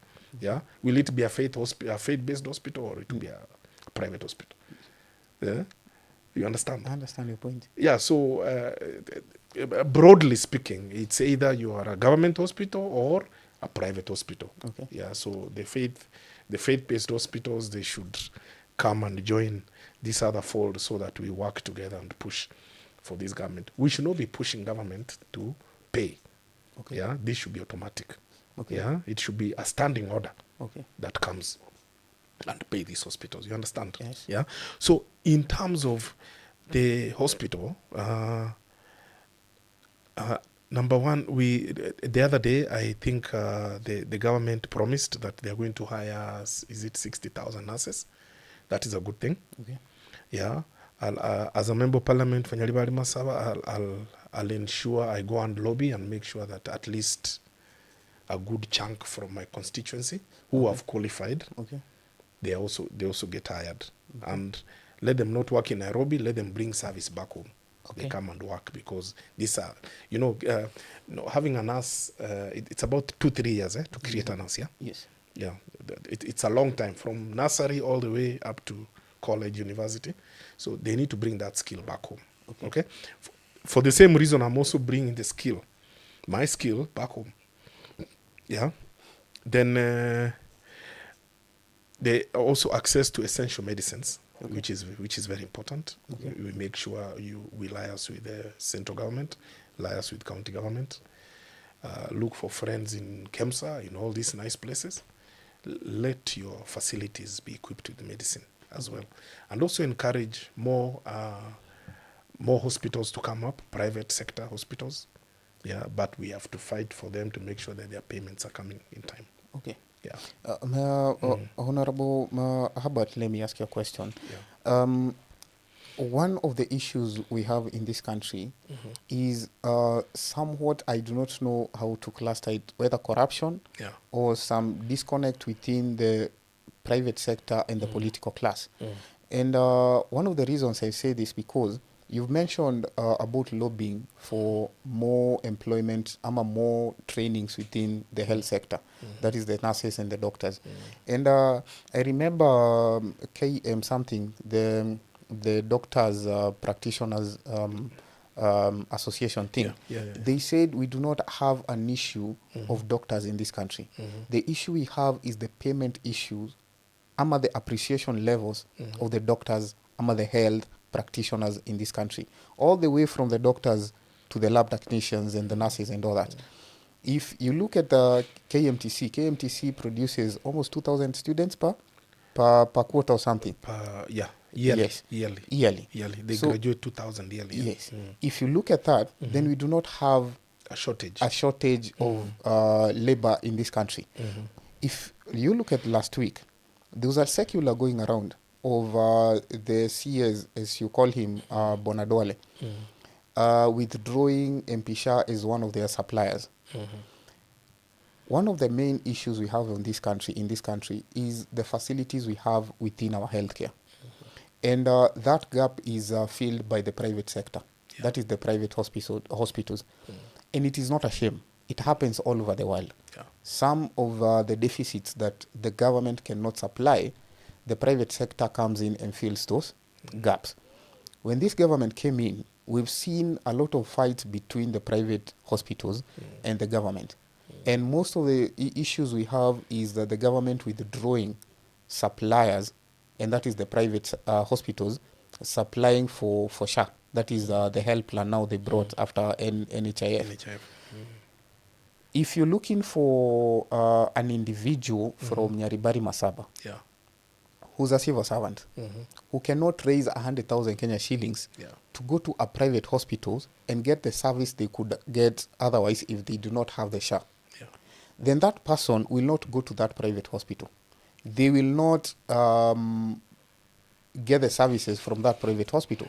So if you're releasing 2,000 nurses every year, which can all not all be absorbed by the public hospitals, then they need to find employment into the private sector. The private sector. Ama wapande ndege waende. Exactly. So if today morning, so this becomes a training ground. Yes. If today morning MP Shah decided to offload half of its nurses, would you blame them? No, I wouldn't blame them. You wouldn't blame them. I wouldn't blame them. So you as a member of parliament, what are some of the proposals that you'd make to make sure the government, because I feel and honestly feel this government needs law. They need to be set in line by Sharia. Nothing else will work without being put down on paper. No, the solution is simple. Okay. Matiang'i. That is the solution. Okay. That is the solution. That is the solution. Simple. Yeah. Matiang'i. So we need a change of regime. We need a change of regime. Okay. Matiang'i is the solution to all this nonsense. Let me use his word. Okay. All this nonsense that is going on. Yeah. Matiang'i is the solution. Okay. Yeah. I'm not going to pin you down much on health because I understand much as it is right now. Mpaka mi mwenyewe, I cannot say the main solution that we need in health right now. I think we need a whole... We have the right policies. Okay. You understand? Yeah? As a government, as a country. Okay. We know what we need to do. We have experts. I've sat with serious doctors. Okay. The doctors running Kenyatta Hospital right now, they are top-notch doctors in this country. Okay. These are consultants who go outside the country to go and consult in very complex cases. Okay. Yeah? And the nurses we have in Kenya, yeah? These are renowned nurses who are poached every day to go to different countries around Africa to go and offer services. Okay. Are you telling me that we do not have enough expertise in this country to run this healthcare? Yeah? We do. We do. The issue is one term. Okay. Yeah. We are coming to that. The issue is one term. Okay. Yeah. Okay. Now I'm going to rush a bit. Yeah. But I need you to answer just one question before we wrap up on that. Okay. Agriculture. And in agriculture, just mention two things. Just one thing that you would do in specificity. Sweet potatoes and bananas. Because there's a lot of exploitation from Kisii in general, not just in Nyaribari Masaba. Kisii in general. There's a lot of brokers going na wanafinyilia wakulima wa sweet potatoes and bananas. How are you looking to handle that? Value addition. Value addition. That is the answer. You see, I can tell you today, setting up a banana value addition plant is about 15 million shillings. Okay. You go to China, get those equipment, get land within the constituency, tell people to plant, do your... Okay, there's somebody, I think our former governor tried to do that. I don't know where that project went. He was an interesting man. Do liquor, banana liquor. Okay. Yeah. Properly done, not the changa one. Okay. Do banana crips. Okay. Do extension farm services within that environment. Just do value addition. Okay. Okay. And would you do that in bulk or on individual? No bulk. Only bulk. You set up a factory for everybody to come and then tell them that this is your factory. Let them run that factory. Okay. Yeah, it will be run by a body within the constituency because after me, probably I'd want to become governor or president. Okay. Yeah, somebody else. That business has to continue. Remember, I talked about a revolving fund. How does a constituency make money? How do you make a constituency become a business unit? Yeah, okay. Not mtota nina matanga ni changie. No, we need to change that narrative. How do we change this whole thing? You understand? Okay. Make a constituency and let it run like a business. Okay. Yeah. Okay. Water, roads. How would you tackle that? Water, roads. Number one, Kisii rains throughout the year. Yes. We have a lot of water. Okay. So it defeats me. I don't understand why so many years after independence we still don't have piped water in Kisii. In Nyaribari Masaba, for example. Even in the entire of Kisii. Yes. Yeah, we almost had those kind of plans with the previous government, governor. You see big pipes, they are brought there, they stay on site for 2-3 years. Yes. So negligence, basically. We have bad leaders. We have people who don't care about the other person. Okay. So we need to change that. Yeah. We need to say, I'm going to do this, and you follow through by doing it. You understand? There is enough money to circulate in Kenya. Yeah? In Kisii, there's enough money to circulate in Nyaribari to do all these projects. Okay. Yeah? Okay. The only thing is, what am I making? For myself. Okay. How much money am I making for myself? Yes. That needs to die. You understand what I'm saying? Yes. Yeah. Like I said, a good name is better than Sorry, remind me that. a good name is better than great riches. Oh, great riches. Yes. Ah, okay. Okay. Yeah. Be a man of your word. Say, I'm going to do this. Follow through. Okay. And do it. Okay. How did Ndindi Nyoro do it? He's not a genius. He's an ordinary man, Exactly. like you and me. Yes. You understand? Yes. He's not an Elon Musk. He doesn't have enough money Exactly. to fund Yes. that constituency. Yes. But last time I was very happy, and even people are clapping. Kila mzazi alipa 500 school fees. He's done quite something in What? matters education. Yeah, Yeah. 500. Yeah. Eh? Yeah. School fees. Now you do so that it makes parents look like they have paid something, that they are educating their children. Exactly. Otherwise wataambiwa baadaye nyinyi mimi ndio niwasomesha watoto ni wangu. Yes. Yeah. Okay. Then the children will say, you never took me to school. Yes. Just to avoid such kind of controversies. Okay. Yeah. But otherwise they would have gone to school free. Okay. Mm. So now, Mr. Manduku, before now we get into politics, before we get to the heated part now. Oh my I goodness. hope hujachoka. Oh no, let's continue. There's one issue. I told you I joined a group, a Kisii group over the weekend. Yes. There's one issue that keeps on coming up every time I try posting something. Yeah. The issue of alcohol. Alcohol. Yes. Okay. And it seems to me like, and I'm very sorry to say this, Yeah. you wouldn't compare the kind of alcohol that is being consumed, the illicit alcohol that is being consumed in Kisii, Yeah. and the one being consumed in the central region. Correct. Wouldn't it be wise for you to lobby for legalization of whatever is being consumed within the mashinani in Kisii? We have a local brew called Changa. Okay. We have a local brew called Busa. Okay. And we have another one called Kangara. Okay. That one. Yeah. But still there are rumors and posting of young men complaining over how the local authority keeps on harassing them when they're consuming the brew. Yes. The local brew or this other brew that has come in from Kariobangi? I wouldn't have... let me tell you one thing. Yeah. The local brew, the one that really made people really very drunk, was Changa. Okay. Yeah. But Ekangara and Busa, Yeah. that was actually food. Okay. That makes you a bit happy. Yeah. And in 10 minutes you're okay and you move on. But still illegal. Eh? But still illegal. It was food. Okay. Back in the days, if I go to the times, maybe over 100 years ago, when kisses were kisses. Yeah. Yeah? Yeah. You understand? Yeah. you be careful. Step on the lines. We have a Kisii in the house, and he might consider asking you, "What do you mean? What do you mean?" Yes. Yeah, when kisses were kisses. Yeah. Yeah. I mean, okay. What I mean by when kisses were kisses is when tradition imbibed understand the what culture. you mean. When culture was culture. Yes. Yeah. Okay. When there's a time when a man was a man. Not these days. Things have changed. Yeah. Yeah. So that was the time, and that was food. That was considered as food. Okay. Then there's a lot of history. When the Western drink came, they had to make cells. They had to make this illegal, so that these cells for this can go up. There are a lot of things that go into play. Exactly. You understand? Yes. Yeah. So when you put together then proper labs, to measure the alcohol content, the quality especially, you bring on board Kenya Bureau of Standards. Okay. Yeah. Okay. Because all this is food. If you go to Mombasa, they have Munazi. Okay. You go to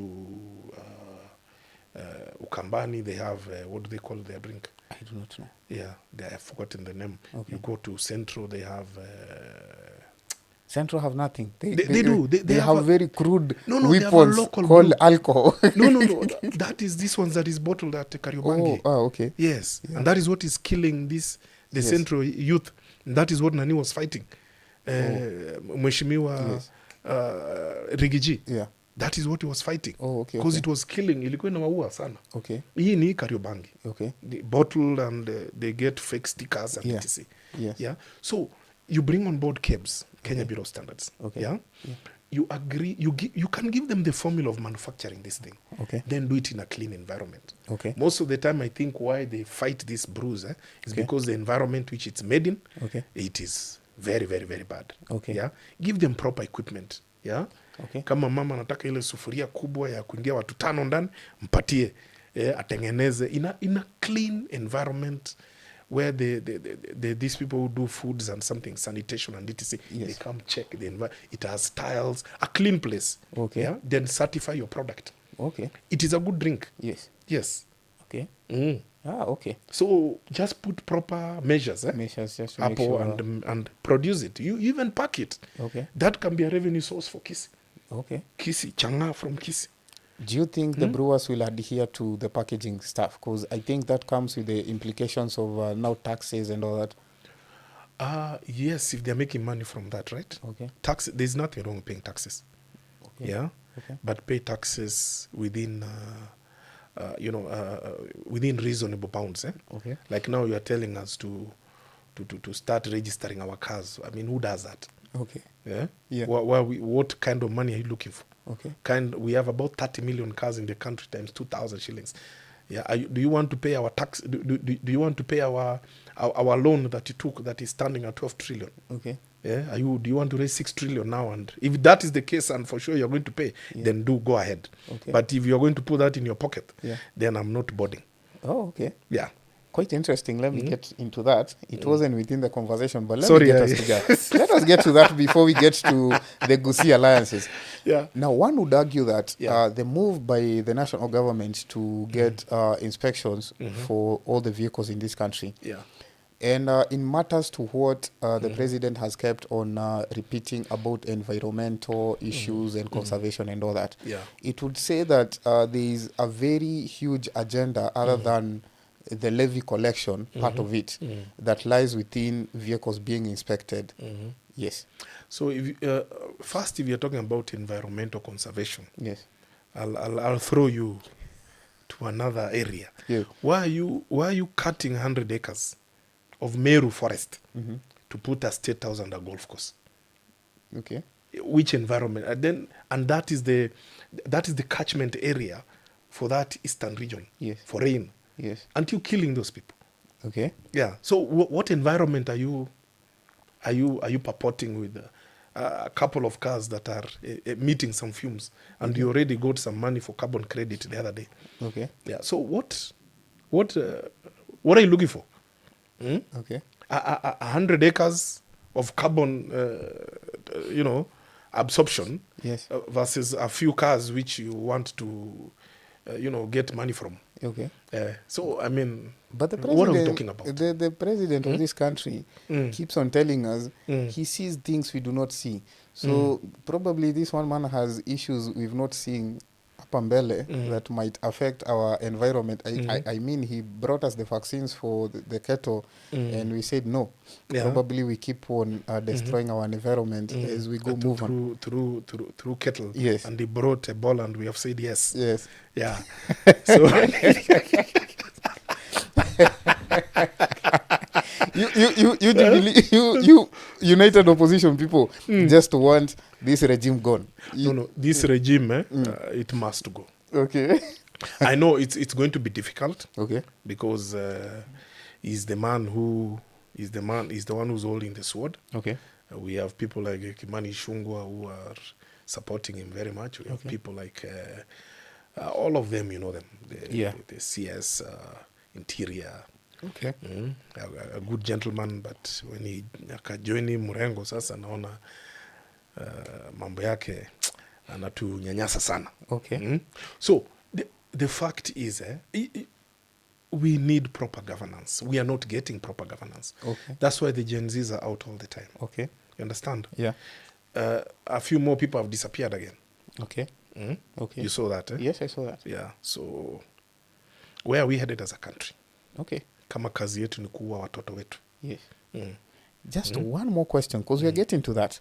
One more question before I jump over to the very interesting part that I'm about to get over to. Yeah. Now, Mheshimiwa, Yes. there's one thing that I would want you to tell me. Okay. Do you think it was good practice for the National Assembly, especially the Speaker of the National Assembly, to push through on a bill with a House less, I think more than 180 members of Parliament were absent?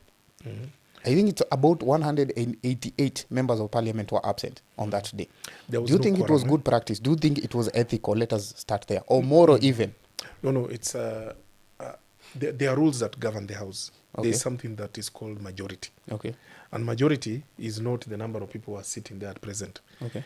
Majority is based on the number of the elected members in the House. Exactly. That is where first it starts from. Okay. What this gentleman should have done, Yeah. he should. I've seen it happen before.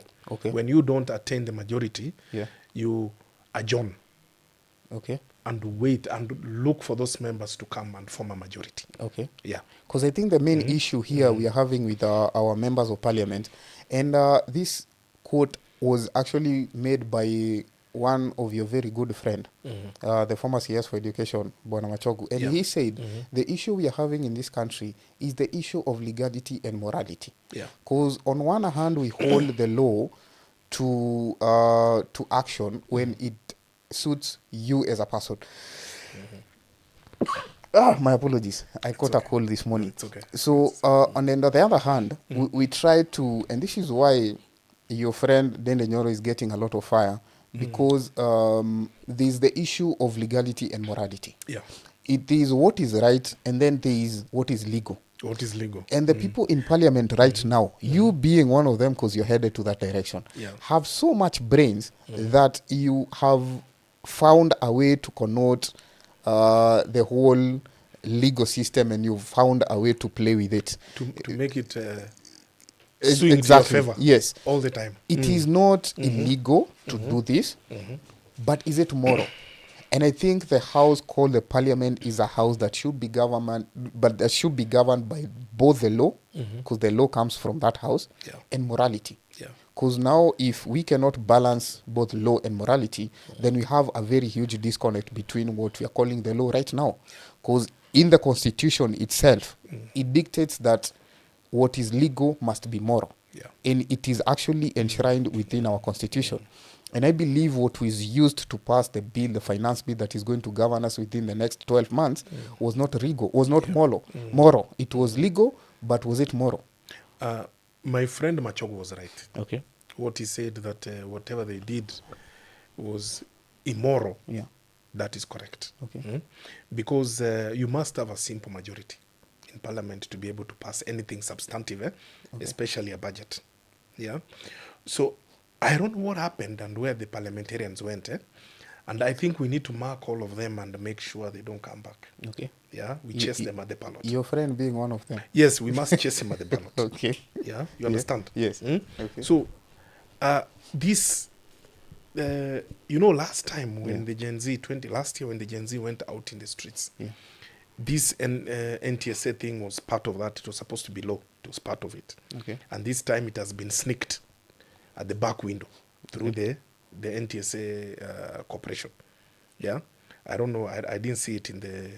I didn't see it in the finance bill. In the finance bill. Yeah. But it was supposed to be there. But last time they removed it, but they have brought it again. Okay. Yeah. So what these people are doing basically is to they are looking for ways of enriching themselves. Okay. Which is not a very good thing. It is immoral. Okay. The same like Machogo said. Okay. That should never happen. So the Speaker of the House has actually failed Kenya. Okay. In very, very many ways, including the ouster of Rigiji. Okay. That was also not correct. They shouldn't have done that. Okay. Yeah. Okay. Let me open this door. So now we can... Now you're opening many doors. So we can have a fair fight now. Let us do that. You've given us a whole elaborative picture of what you would want for Nyaribari Masaba. Yeah. And I think anybody watching out there probably looking to vie for that seat, I believe you're quite a number. It So we are 28, eh? You're 28. That's a big number. That's a big number. That's a big number. Should at least steal one or two things from, especially the financing, the startup financing issue that you mentioned for our youth. Yeah. I think that is something that should be emulated from every county across the 47 counties in this country. You're very right. They must do, because every constituency Yeah, must be self-sustaining. exactly. You understand? Yeah. It is like what happens in the United States. Every little country Yeah. or state is self-financing. Okay. Yeah, they have their own bylaws within there. Okay. They have their own economic activities that bring revenue. Yes. Yeah. So if we did it at a cellular level, Yeah. and grew up, in a short time we'll have a very solid constituency. Okay. Watu hawatakuita kwa mchango. Ni kweli. Hapana. Okay. Ukienda pale kama saa hii, ukienda pale hakuna mtu anakuambia nipatie 1,000, because they already have it in the pocket. Exactly. Yeah. Yeah. You gave them the platform to do these things. Yeah. Yeah. One of the things I mentioned, and our incumbent president keeps on failing on mentioning, in Asia they say Singapore ni wa China wameomoka. Ni wa China tu wote, lakini Singapore ni wa China wameomoka. Okay. One of the strategies that Singapore took is the issue of startup financing. Yeah. And I think our president tried stealing a book from them, but when it came to this country, the Nyota Fund was somewhat of a very mongrel thing that happened in Singapore. There. He put hungry people. Yeah, he put hungry people there who don't have integrity. You see, in this country, we do not have a shortage of skill. We do not have a shortage of very enlightened youth. The issue we have is injecting the proper tools for those youth to make money and a sustainable living for themselves. And what you've given us as a solution here, I believe this is something that you should take to the national parliament. That is ile nyumba jenzi walikuwa wanataka kuingia wakasema mchele haina chumvi. I think you should take it there in 2027 and make it a bill. Just make it into law that any constituency in this country, every member of parliament should show cause of something they've done to the youth for startup within their kitty called the CDF. Other than just placing some classrooms here and there with no students into them. Can you imagine? I don't know, throwing a classroom there. Yes. Doing a Kamaram road there that when the rain comes, it sweeps. Yeah. I understand there's a lot. Why are we wasting this money? And there's why a lot are we doing of these kind of things, actually? There's a lot of kickbacks in such activities in opposed to you actually injecting monies to the youth and doing something with those monies. So yes. So let us open this door. Called the alliance between the political alliance between the Gusis. So now the Gusi community is one of those people that gives a lot of and I will use this example. Go ahead.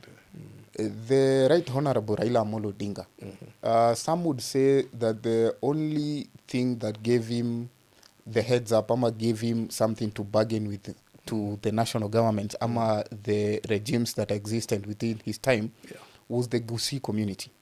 Okay. Kisii being included within the Nyanza region really gave him something to bargain with, because most of his votes came from there. We've understood that the Nyanza block as it is, all the way from, is it Maseno ama Siaya, which is the farm end? The farm was, I think Maseno. Is Maseno, Yes. All the way from Maseno to the other. Siaya. All the way from Siaya to now, the Gusi Nyanza now. Nyanza east side ya Migori all the way to the Kisii region, now the whole Kisii block. That is where the most votes come from. And when we approach election exactly kama sahi, most of the people wamemulika the Gusi nation hivi. They want to know, first of all, where your allegiances are. Secondly, they want to know if you're still going to go with the political animals, and they themselves declare themselves the political animal. The Minister for Treasury, Simwekele Imagina, he said himself, I'm a political animal. He's a So, political animal. yeah, he called himself an animal, which we are all animals, but he had a disclaimer saying he's a political animal. So, yes. So, people want to know where your allegiances are, first of all. And most especially, because we know the principles within that region. Yeah. One of them being Ezekiel Machogu, which is quite a huge name in Gusii right now. Absolutely. What is your relationship with Mr. Machogu? Because every other photo we look to Kiangalia, we say Honorable Hubert Manduku with Mheshimiwa. What is your relationship with Ezekiel? Mr. Machogu. Yes. Yeah, I saw it was conferred a title by one of the local universities. Is Dr. Machogu actually? Oh, okay. So refer to him going forward, Dr. Machogu. Okay. Okay. Okay. So Dr. Machogu, Yeah. First and foremost, is a great man. Yes. He's the one after my father. Yes. He's the one who came in as a member of parliament. Yes. And he did a lot of good work for Nyaribari Masaba. He was a member of parliament for Nyaribari Masaba. Okay. Okay. Okay. And as a person, is a very soft-spoken person, very calculating, Okay. very intelligent man. Okay. And Nyaribari Masaba is where Professor Sam Ongeri and Dr. Hubert Manduku left, then he took Nyaribari Masaba to the next level. Okay. We have not seen development after that. Okay. After these three stalwarts. Okay. Okay. Okay. He's seeking for the seat of governor for Kisii County. Why is he doing that? Because there's a shortfall. There is a gap. The current governor, Simbarati, is not being able to manage that county very well. If you look at the standing, Kisii, we used to be top 10. Now we are bottom 10 in terms of development, in terms of finance, in terms of projects, in terms of health, kila kitu. Yeah, we are the Kisii person as a whole analia sana. Okay. Okay. Analia kwa sababu maendeleo Kisii imeharibika. People are not being paid. We have a lot of ghost workers who he came. The first thing he wanted to do was change drivers. I don't know where that thing went. Okay. Remember when he told drivers, line up next to your car. Then you find one car has 20 drivers. Yes.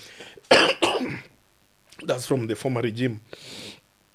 But we need, we need somebody who's coming to change that narrative around. Okay. Kisii as a whole, we have very, very qualified people who can deliver. Yeah. But then we need good leadership. Okay. Good leadership from Dr. Machogu. Okay. Yeah. Okay. Dr. Machogu will be able to manage Kisii County very well. Okay. Yeah. One of the things that Dr. Machogu, you said he's a doctor now. Yes. One of the things that impressed the Kenyan people was him being able to secure himself a cabinet minister's position when this government was intact. And I'm saying when it was intact because it's true. It's not intact now. You're right. That's the right word. Yes. This government is not intact. Yes. Yeah. I do not want to seem to be very partisan. So when this government had its all players who campaigned for them in place, it was quite a very competitive position, considering getting Ruto into power was somewhat of a genius move that will be studied years to come. Let's give that credit where it deserves. Absolutely. Getting him into power, having one of the most powerful opposition leader running for presidency, and an incumbent president. So getting Ruto into power was a job. It is something that will be started in the political field for quite some time. It is the same job we need to employ. Yes. To get him out of power. To get him out of power. Yeah. And in such a competitive area, securing a cabinet secretary's job, and no less that of education CS, was quite impressive. Exactly. Everybody was impressed on how Machogu got that job. Yeah. So are we looking to get that strategy he employed to securing the gubernatorial seat and probably his players, you being one of them, placing you into the Nyaribari Masaba position. Is there any plays we should be looking at here? Kuna michezo ambayo inaendelea hapo? Hakuna mchezo. The only thing I can talk about is I've been in one of his campaigns. Okay. He's a very strategic man. Okay. Yeah. Okay. And he sees the end from the beginning. Okay. So once he has done that, definitely he has drawn the roadmap on how he's going to navigate. And at the same time, he's also very malleable in the sense when he hits a roadblock, he will know how to navigate through that. Okay. Yeah. So in terms of him supporting me, Machogu is a very open person. Ni mtu wa watu. Okay. Yeah. He will not expressly say, Hubert, I'm going to support you, no. Okay. Because we are 28 candidates. Okay. Yeah. For me, I think let us all, the 28, support Mr. Machogu to be the governor of Kisii County. Okay. Yeah. Let us go out there, drum for him, make sure that he becomes the governor. Not because he comes from where I come from. Okay. Because he's going to transform Kisii as region as a whole. Okay. That is what I will look at. Yeah. The reason why I'm asking this, and I'm very sorry to keep on taking you back to your father. He was a politician, so it's only relevant for me to keep on making reference to that. Considering that Machogu took over from your dad, and you as a politician, you as a leader, there's no questions to that. You've actually elaborated within the. Hey, we've taken some time. I should release you now. Don't worry, we're winding up. Okay. There's no question to your leadership skills. Yeah. There's no question to what you could do to the people of Nyaribari Masaba. And the question of greed is not in your question, because you could have taken up that seat. And there would be, and I'm very sorry again to say this, the sympathy thing could have taken over. And there would have been no question you could have taken that seat. But you decided to give it a break and hand over to another person, knowing very well this thing might not ever come back to you. So the question of greed is not within your isolation circle. There is no question of you having greed or not being capable of doing what you promised, because we've gone through all the channels of the pillars of leadership and you've tackled that. But do you think, considering that Mr. Machogu was handed over power from your dad, is it not right for him to back you up just to make sure that you secure what you gave up back then? No, power. Mr. Machogu, my father didn't hand over power to him. Yes. They contested. Okay. My father lost. Okay. Machogu won. Okay. You understand? Yes. So I also need to contest. Okay. Either lose or win. Okay. You understand? Yes. Yeah. But I support Machogu for the gubernatorial seat. Okay. At my constituency level seat, like I said, we are 28. Okay. 28 is a big number. Yeah. 28 includes Dan Manduku, who's coming from UDA. Yeah. And I think we have UDA, we have Dan, we have a gentleman called, what is his name? He works in State House right now. Yeah. He wanted to be governor last time. I've forgotten his name. Okay. He's a good friend of mine. Okay. Yeah, but sorry, my friend, if you are listening to me, I've forgotten your name. The name, yeah. But you're a good man. Okay. Yeah, and I'll support you. You call me for your mchango, I'll come. Okay. Yeah. Okay. Yeah. Then it is okay if he's going to support me. He's welcome to do that. Okay. I'll be happy. Okay. Yeah, for him to support me. Okay. But if he's going to support another person, that is still okay. But I'll continue supporting him for the gubernatorial seat. The reason why I'm asking this, it is not for your behalf. Yeah. There's been a whole, it is down in history. Literally, there's a whole trail of events where you can track back on how people whose fathers have been in certain positions need something, not need. A little push. Yes, exactly. A little push. There was a saying that Bush kept on saying, remember my father. You remember Bush? And that is in the first world countries.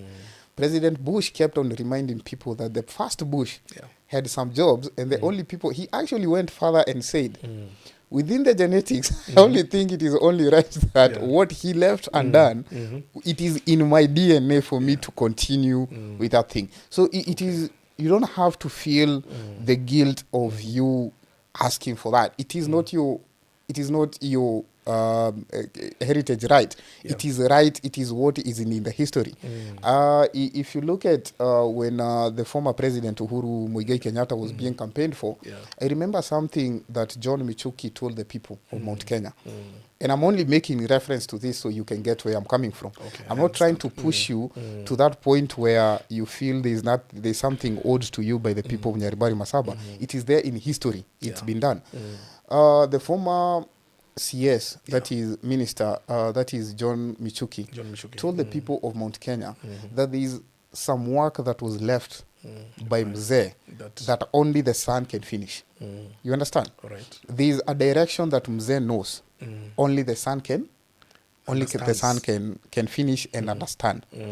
Uhuru Muigai Kenyatta lost a poll that is in 2002. It was 2002 to Kibaki. But John Michuki told Kibaki, much as you took power from this young man, there is a continuity that needs to go on for this man to finish the job that the father left. It wasn't within Uhuru Muigai Kenyatta's right to become president in this country. But there's a whole continuities of history that comes on, that goes. Boyd were in Homa Bay. When the party animal, that is the CS Treasury, campaigned, and Gladys Wanga campaigned for Boyd were in Homa Bay. They kept on telling the people of Homa Bay, remember. But yes, what are we remembering? That your father actually had input in that constituency. We are remembering the good deeds yes. that Mzee did. Okay. You understand? Yes. And you might have the burden of continuing that. Yes, that's okay. Now, assuming Mzee was a very arrogant man. Yes. He was a man who came and stole other people's wives. Yes. He was a man who came and killed people. Yes. Would I have the courage to say that I'm also standing as member of parliament? Actually, it would have more drive for you, because you would want to undo the mistakes that were there. So people will not people will not trust me. Yeah. You understand? Yeah. Okay. Because mtoto wa nyoka ni nyoka, si ndio? Okay. People will not trust me. Now I have because of the good name that Mzee put in the constituency. Okay. There is a semblance of an advantage. Okay. You understand? Yeah. They will remember Mzee, the late Dr. Hubert Manduku. Okay. Okay. Okay. Mm?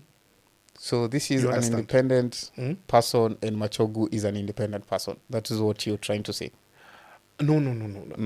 I'll bring in Machogu. Okay. Okay. I'll bring in Machogu. Okay. They will remember. There's nothing wrong with remembering, because in one of the quarters I had, there are some people who said that if today Dr. Manduku, okay, he said we have so many contestants, 28. If today Dr. Manduku was to resurrect, we'll vote for him. You understand? Yeah. Or if Ongeri stood, we will vote for him. What does that say? These were good people. And there's remember in that, isn't it? Yes. Yeah. So there's good remember. Like now, who can I now? There are some people you really look at and you would not want to vote, or even associate with them, even their children and etc. because of the bad record. Yes. Like I told you, the good name surpasses great riches. Exactly. Isn't it? Yeah. So I'm lucky Dr. Manduku left a good name. Yes. Yeah. Okay. And that good name imbibed into me. Okay. Yeah. He taught me a lot of good things. You understand? Okay. I grew up under his umbrella. Okay. So I know how to behave and be like Dr. Manduku. Okay. If that is what they are looking for, then they have Dr. Manduku in me. Okay. You understand? Yes. Machogu. Let's come to Machogu. Okay. Machogu, I would love very much for him to support me. Okay. Okay? Okay. Yeah. I would love for him to support me. For Machogu to For support you. Machogu, yes. Dr. Fred Matiang'i. Oh, yes. My good friend, Dr. Fred Matiang'i. Okengo Matiang'i. Yeah. Yes. Okay. Mwalimu. I normally call him Mwalimu. He's actually Mwalimu. Yes. He's a literature. He's a literature literature Mwalimu. He's a literature when I knew him, yeah. when I knew him, I was young. Yeah. I would go to his house in Golden Gates. Yeah. With his, just from church. We're in the same church in South Church. Yeah. Then I'll go to his house. He was not a very public person. Yes. He really liked his space, and most of the time when I'll get to his house, Yeah.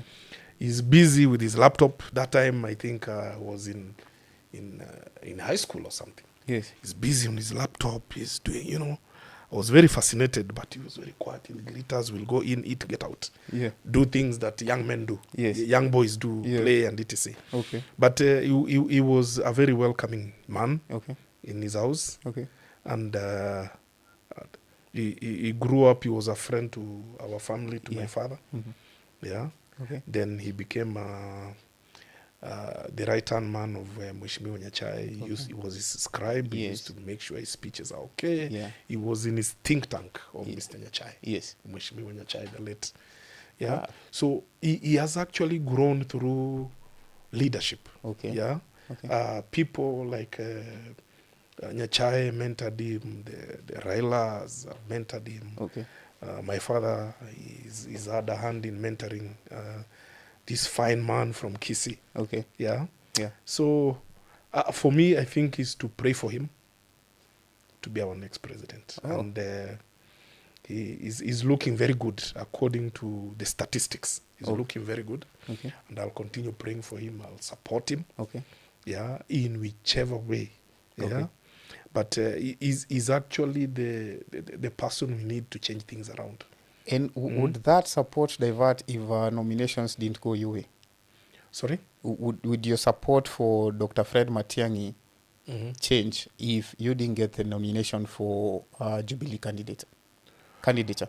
No, it's not going to change. You still would support I Dr. Fred support him. Matiang'i? I'm not support. It's not the party. Oh, you're supporting Dr. Fred Matiang'i As an individual. Oh. You understand? Okay. It is not the party.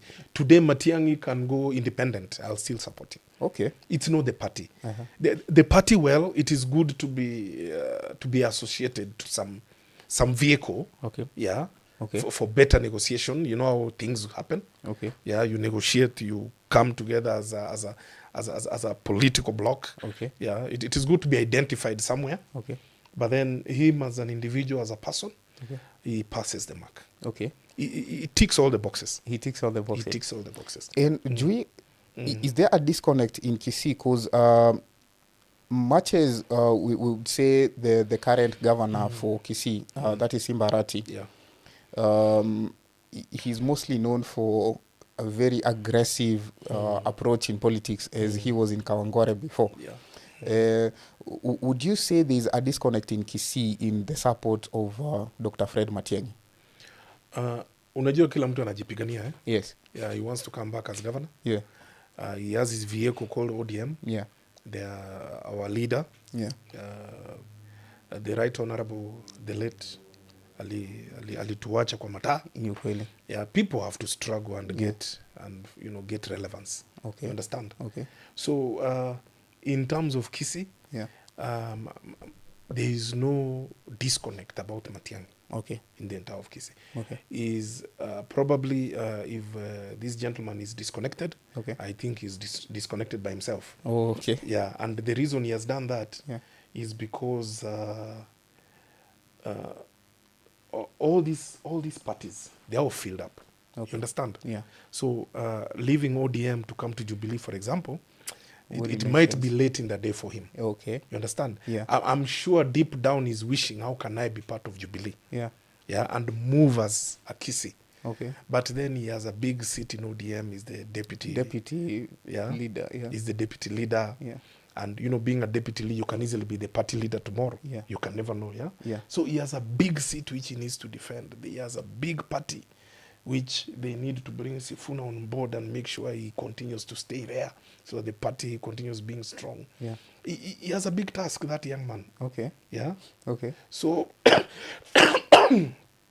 We can't blame him. He's found himself in the wrong place. Oh, okay. Yeah.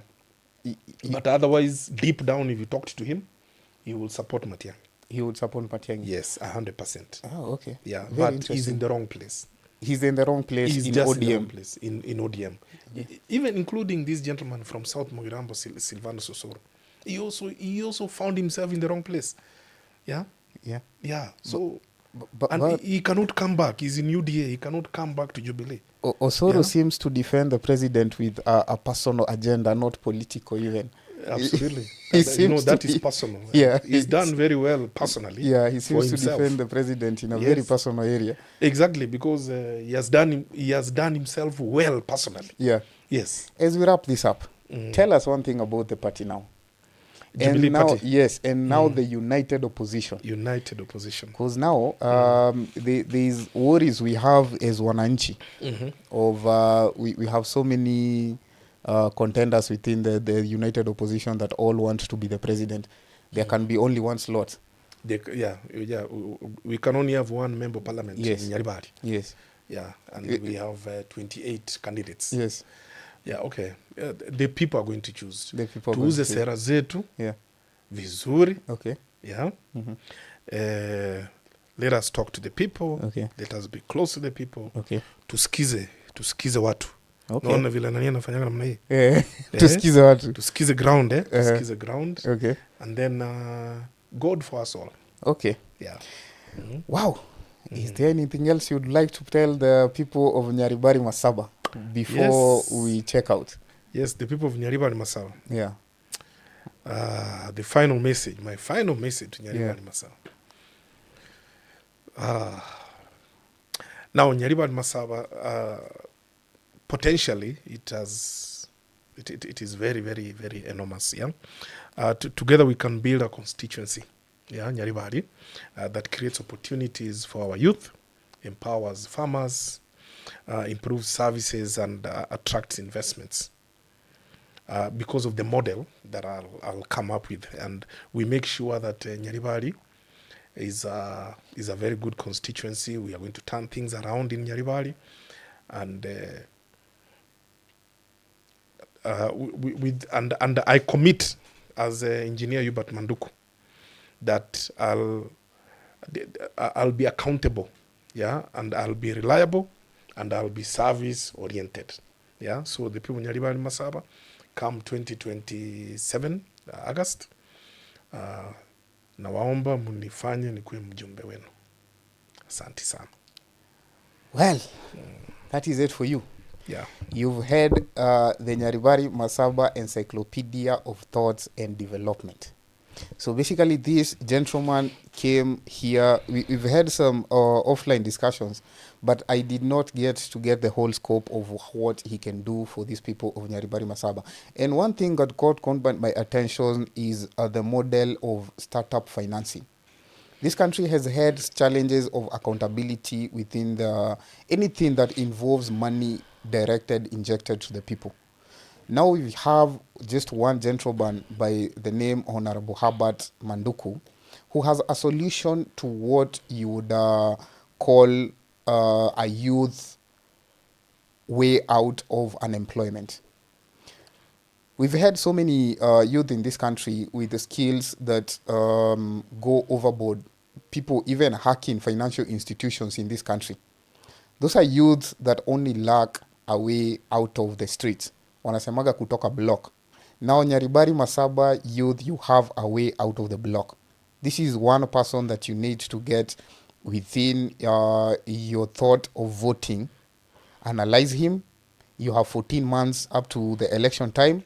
And please consider this man to be your next member of parliament, because what I've heard, I would only wish this man was vying in my constituency. Until we meet again, and we're still going to have him in this studio having conversation as extensive as telling us where he wishes the current president is in the next election. I know he's told us that in so many ways because he's made allegiance known that he's... One time. I wouldn't have finished the interview without getting that out of him. One time it is. My name is Tuku Moita. You've heard the next member of parliament, Nyaribari Masaba, in studio. Thank you very much. One time.